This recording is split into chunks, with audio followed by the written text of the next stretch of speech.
Today we're talking about growth systems that affect early language ability.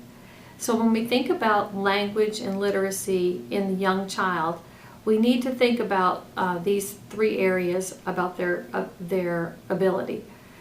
The stages of intellectual development, and then we need to think about their perceptual motor skills, and that has to do with what they see and hear and feel in connection with what they do. And then we need to think about the importance of meeting their social and emotional needs as related to language and literacy development. First of all, for their physical growth, their growth is rated in usually in terms of percentile in weight and height. And so it's important to look to see that a child is growing consistently. If a child falls on the percentile rank in the 50th percentile, then when they go back to the doctor for their next checkup, they should be somewhere near the 50th percentile again. We see problems when a child is not following that same trajectory path. So if a child drops to the 10th percentile, that means they've had a severe drop in weight or a severe drop in height, and something's wrong, that they're not progressing correctly. Or the flip end, if they go way up to the 100th percentile, then they've had a huge growth rate or a huge weight gain, and so there may be a problem there. It doesn't matter so much that the child is on the 10th percentile or the 90th percentile. It matters that the child is consistently growing. Some children are big, some children are small. That doesn't mean there's anything wrong with them. They just need to be consistently growing. Some of the growth that we see and the skills that we see as children grow is they need to be able to use their thumbs in opposition. And that's when they're about 4 years old. They need to be able to increase their ability to use tools. So children begin to learn to pick things up, then they begin to manipulate them in a kind of sloppy sort of way, scribbling, and then they begin to use them more refined as they get older. Same with eating utensils, same with scissors, gluing, pasting, pincer grasp, all of those things. The child needs to have good nutrition in order to grow, and the child needs to be provided opportunities for physical activity. The child needs to exercise their body as well as exercise their mind. The child's perception of themselves at this age is important to language development. They need to have the image of themselves as a language learner.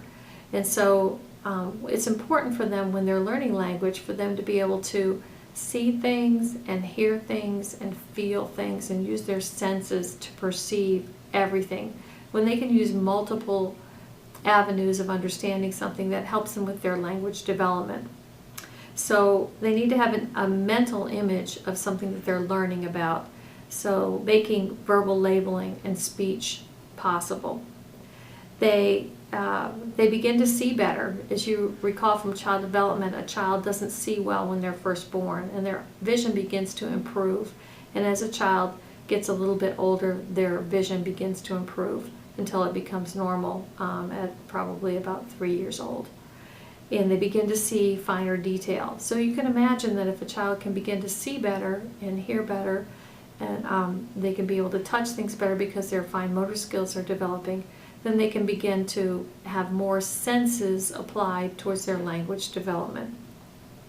Their hearing becomes more attuned. It doesn't become stronger, but it becomes more attuned, and so that helps them with their language development.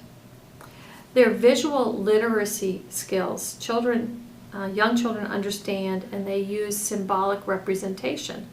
So symbolic representation can be a hand signal, so it might be, shh, you need to be quiet now, or it might be that this is 3, and I know that there's a shape, and it's called a number, and it's 3, and I know that 3 dots equals 3, and I know that when I say the word 3, it means this many. It means if I could get 3 pieces of candy or 3 pieces of fruit, and so it begins to have meaning for the child, and it's all tied in with what they can see, and the symbols are connected in with what they can see.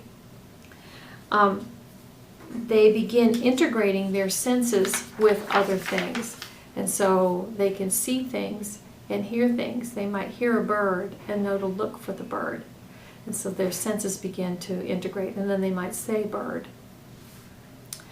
They can interpret visual actions and symbols, and they can comprehend visual communications.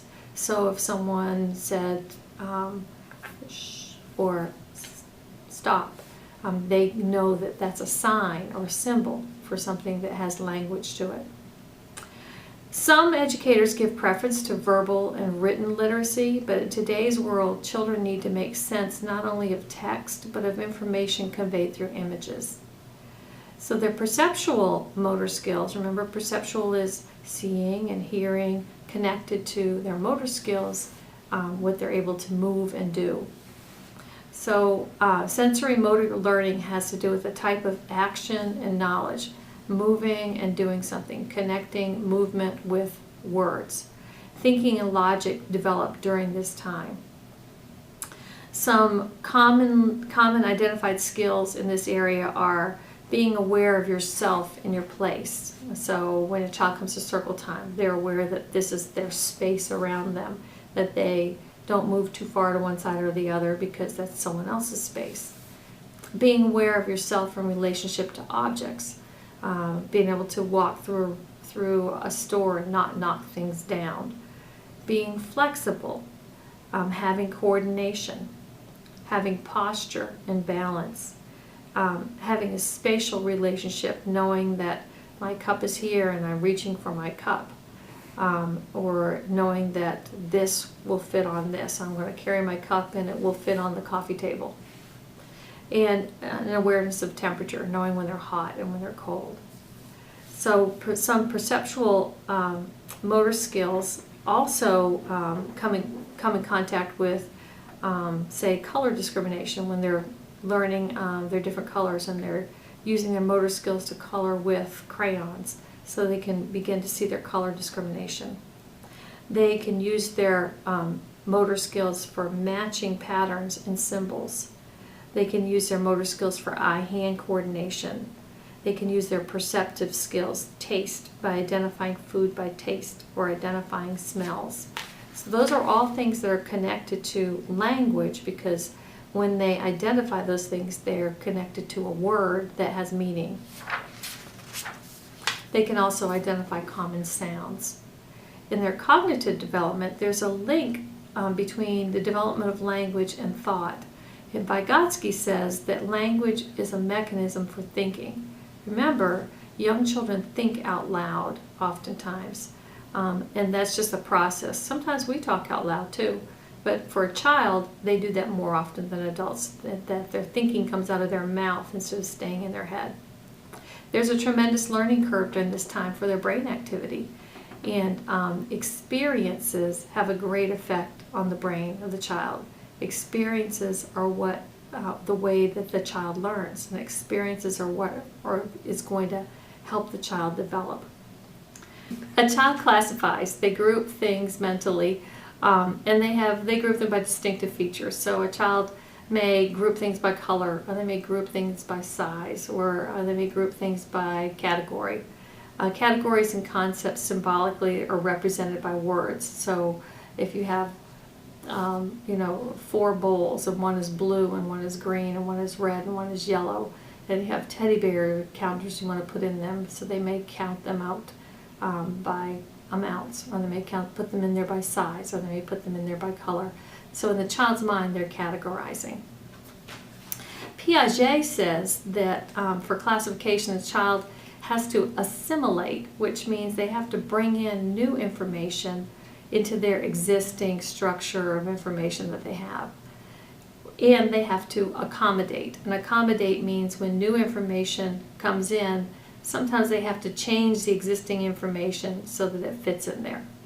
So that's assimilation and accommodation. Now, their social and emotional growth affects their language development as well.